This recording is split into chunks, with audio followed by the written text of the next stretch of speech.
Okay, hey guys, how we doing? So we're continuing with Cvit's Everything Wrong with Yu-Gi-Oh! Series of videos.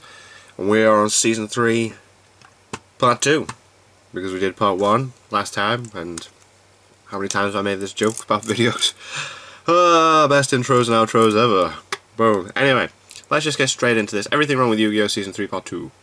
Thank you everyone for being so patient with the release of this video. It took a lot longer to get out than I hoped. That's because my editor slaves escaped. But since then I have opened up a Patreon if you want to support the show. Any amount helps, but don't feel pressured to donate if you don't have the money to or you don't want to. Excuse me. Videos will happen nonetheless, whether this gets supported or not. It just helps me get more funds, to get more props, and upgrade equipment to make the quality of videos go up. Like with the money I've made off the episode so far, I bought myself a nice camera. So that means we no longer have to have a shitty phone quality with a cracked camera lens. But I don't want that to come off as bragging. I just want to say that this couldn't be done without you guys. So without further ado, welcome to Everything Wrong with Yu-Gi-Oh! Season 3 Part 2. Part 2.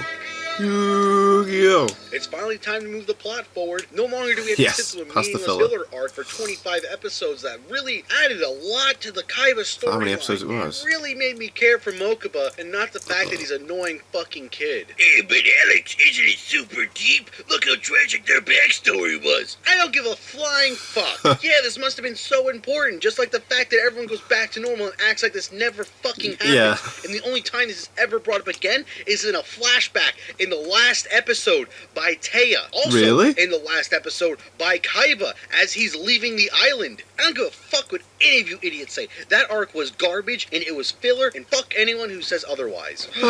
Let's calm down a bit because that season's done and over with. Don't have to. We don't have to talk about it anymore. Ever again. And to all you fuckers who tell me that Yugi's height isn't actually changing, just look at this shit. He has a literal height difference from this shot to this shot. How did that fool make it this far? I literally wonder this every day, but then I remember that plot armor exists. The four-way duel was actually a neat idea, but of course it isn't going to come without its own stupid bullshit to weigh it down.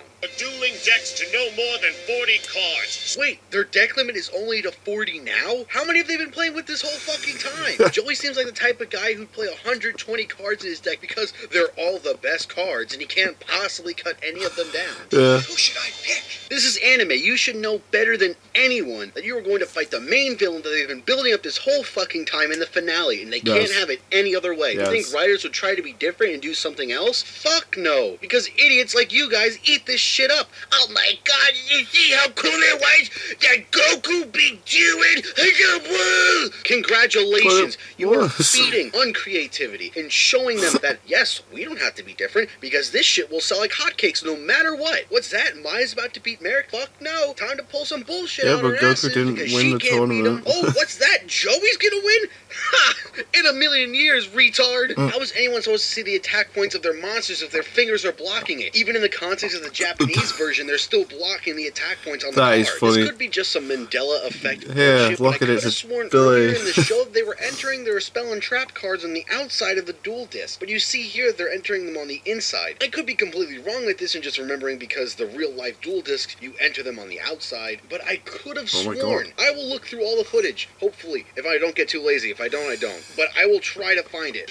Oh man, this hand is the best. Wow, it's almost like Joey's deck is a bunch of inconsistent boss monsters he's taken from other people jammed together with a bunch of other bullshit. It's not like I've been saying this since minute 1 of the show. So apparently Skull Dice was a spell card in this shot of the Japanese version before it gets changed to be a trap just like it is in the real game. So I guess I have to give them credit because they did something right for once. Oh, okay. Relax. They changed it into what it should be. I'll place one card face down and end my turn. Why not at least just set the Skull Dice to protect yourself so you would take less damage when they God, Joey, you just don't know how to play. At that moment, the doors to the future were opened up to me, and I saw Marik's destiny unfold. I still don't understand why Shizu didn't just stop Marik from stealing Ra. If she could see the future and clearly knew this was going to happen, why not just intercept him from stealing it, like she did with Ablos the Tormentor? You're just as at fault as Marik is. You let Odeon and Mai basically die for nothing. Deflect the attack back at Yugi. So your monster's destroyed. You can't just redirect Mirror Force to the opponent you want. It stops the person who's attacking. Ah, the classic cut to commercial break, and when it fades back in,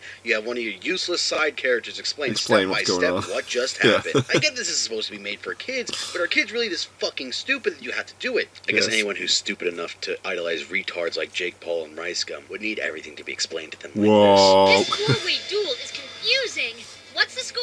How is Tay confused says it with the score? on the... It literally says everyone's life points on a big prompter on the wall. But the animators did forget to change the numbers, so I guess there's a reason that she'd have to ask. Oh. Good old Ring of Destruction. Being festive just in time for the holiday season by censoring the grenades with red Christmas bulbs. This launch thing seems incredibly unsafe if you're just propelling them upward and they're just standing on this platform, not secured at all. I can see this ending up like the amusement park ride, the Abyss Turbo Drop, where it flies all the way up and the fucking mechanic doesn't stop it, so it just keeps flying with all the people attached on. Like, just imagine Joey's getting shot up and woo! Right off the fucking tower. It's high tech.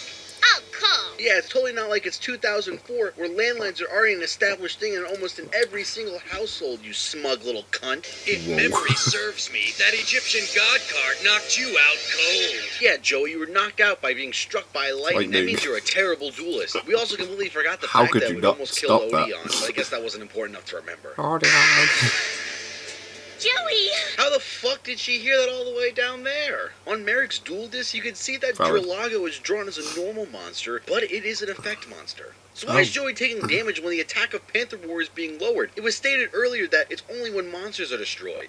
He must want me to attack his Helpoemir so he can spring its special ability on me. Joey even acknowledges he shouldn't attack Helpoemir because it could have an effect in Grave. I guess all the zapping is lowering his IQ even further. So then he attacks what's the deal with that card Marik stuck in Joey's graveyard? Fuck you, Taya. There is literally no reason you should not understand what Marik's card does. He just stated that it rips a card out of Joey's hand once per turn.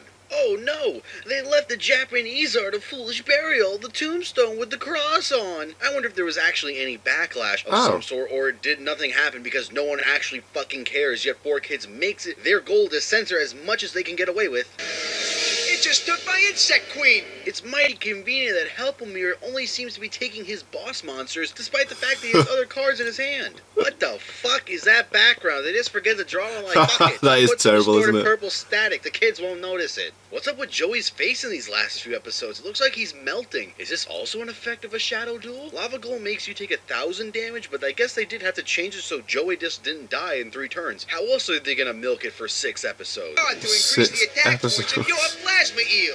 Once that happens, your machine duplication goes bye-bye. If Joey increased the attack of the eels, it wouldn't make them go away because it exceeds the limit of Machine Dupe's attack requirement. You can't undo an action that's already happened. I'll activate Ra's ability of instant attack so it can attack now. Here comes Ra's 17th new secret ability. That sounds so funny though. So you can save the world. Instant attack, so we can attack now.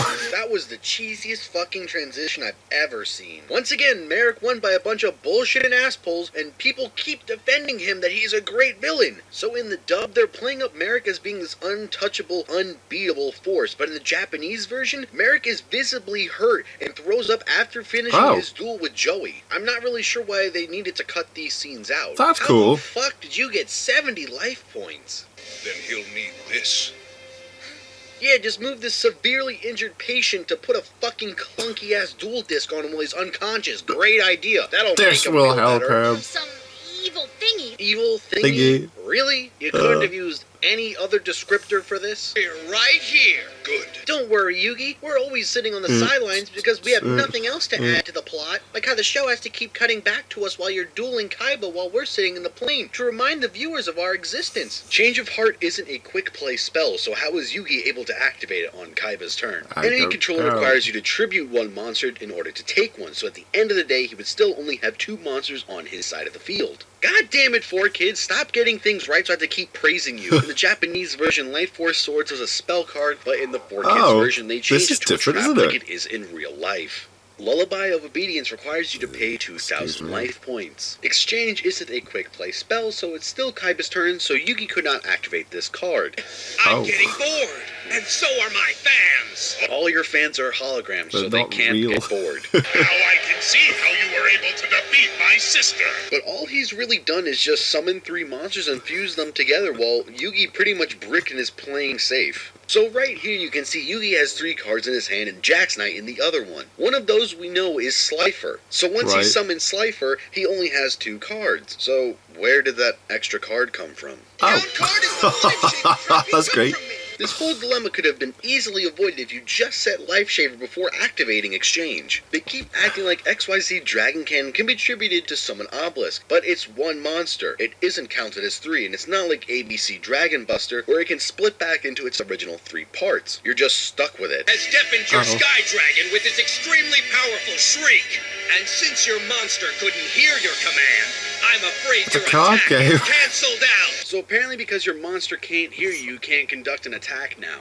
Not really sure what it is with this season, but instead of just changing card effects, they decide to make everything a quick play spell, like card destruction. I guess maybe in an attempt to make the duel seem more interactive instead of just them standing around talking, maybe summoning 1 monster, attacking, and then cutting back to the other idiots who add nothing to this fucking plot, but exist for some reason. Hey, Yugi, you know you're my best friend. Pizza, pasta, fucking lasagna. Oh, look at that. Kaiba just happened to have this 1 card that was useful in this hyper-specific instance that we'll never see again. Did you really think I'd stop mentioning that? Dealing 4,000 points of damage to everything in its path. Where did this deal 4,000 damage from sacrificing 2 monsters come from? During the simulation duel in episode 52, all it did was increase its attack. And then later they changed it so it would destroy all the monsters in the field. Now it's destroy all the monsters in the field and deal 4,000 damage. It doesn't even mention this on the Wikia, so take that, you fuckers who go, Hey, you sure you read the Wikia? It's all explained in the Wiki. It explained in the Japanese version.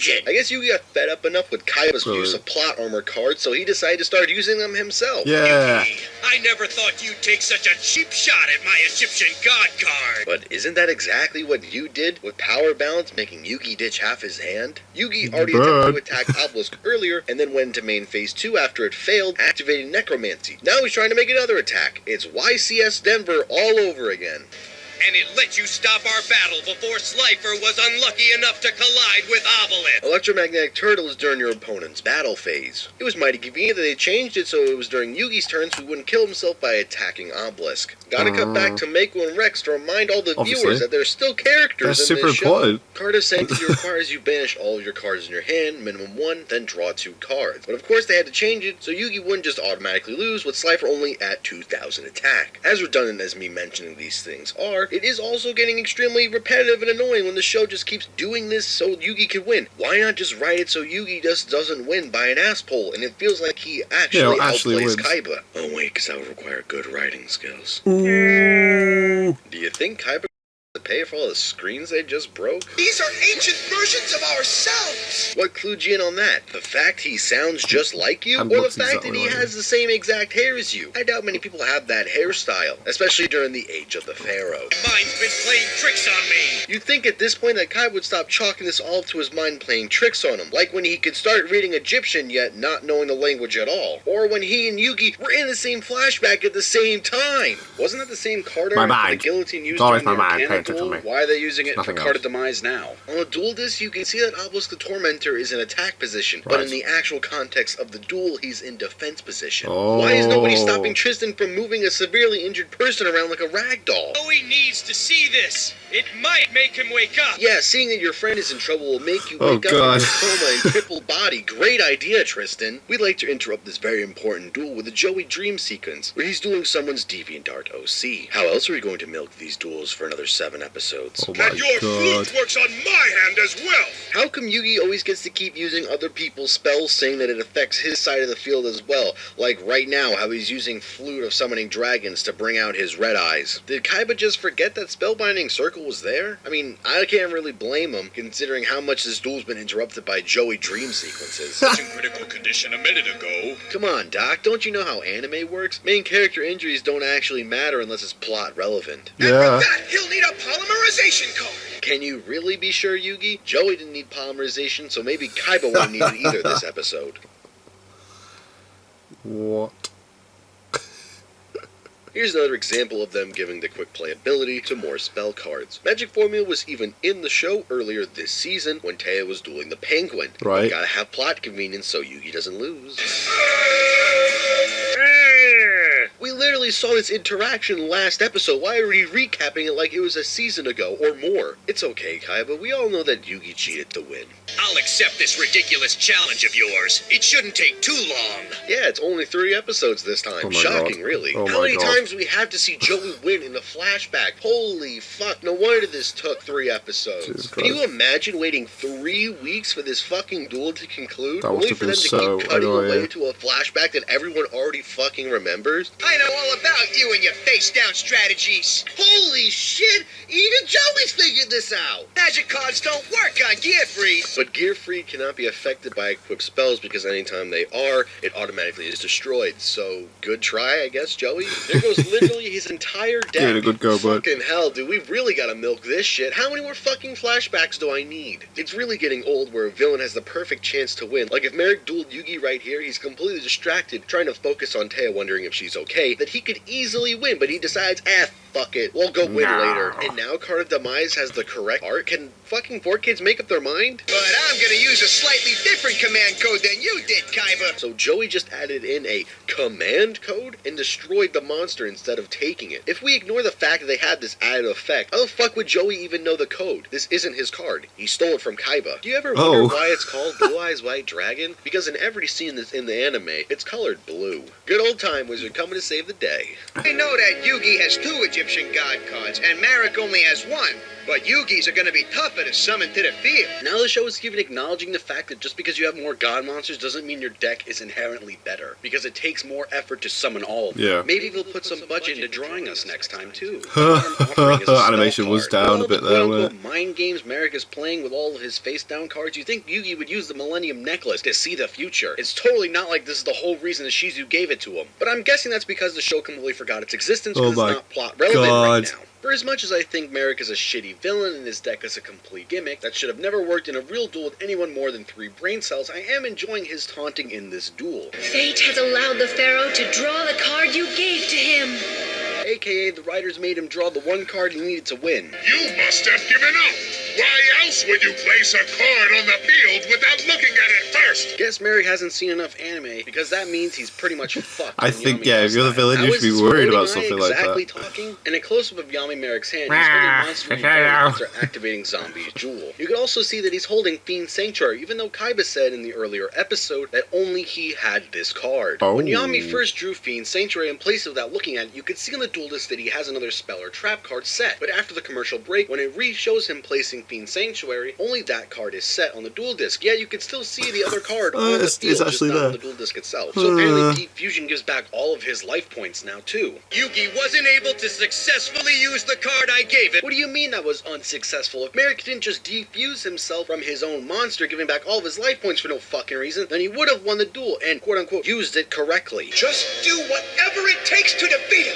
I just noticed how okay Yugi is with everything that's happening around him. Like how he's being possessed by an ancient spear and how Yeah, he's losing his he's losing body to parts a of his dark body. magic children's card That's game battle. weird. You'd think that he'd put up some effort, but nah, Yugi's just a fucking like, blank yeah, slate wet cool, blanket, as keep bland going. as a fucking saltine cracker, so he just goes along with all the bullshit that's told to him, without questioning anything at all. Hey Pharaoh, don't you think this is a little ridiculous? Shut up, Yugi. You must believe in the heart of the cards. Believe in the heart of the Marik cards. activates Monster Reborn, Ra's already shown on his duel disc. How come Yugi's the only one who gets to use Monster Reborn like it's a quick play spell? Like this is a mutually exclusive ability he has. Is that the power of the Millennium Puzzle? If it was, I can understand why people would want it so bad. Hey look, my Raigeki's now a quick play spell. Obelisk's force becomes infinite. Why didn't Kaiba use this ability of Obelisk during his duel with Yugi? He could Yeah. have easily won then if he made Obelisk's attack infinity. Jesus.